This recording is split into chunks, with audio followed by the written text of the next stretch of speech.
પટેલ નિમંત્રણમાં જમવા સારું આવેલા છે. બતાવું, બહુ જ મસ્ત હોટલ છે અને શાક પણ ઘણા પ્રકારના છે. બતાવું તમને મેં.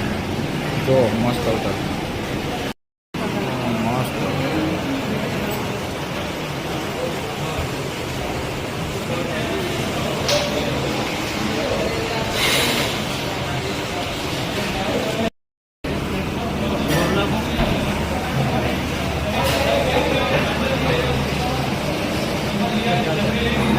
કઈ નહીં.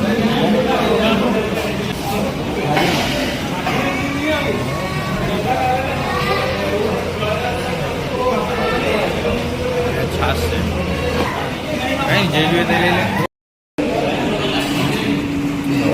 બાજરીનો રોટલો, ઘઉંની રોટલી અને આટલા પ્રકારનું શાક છે. 1 2 3 4 5 6 7 8 પ્રકારનું શાક.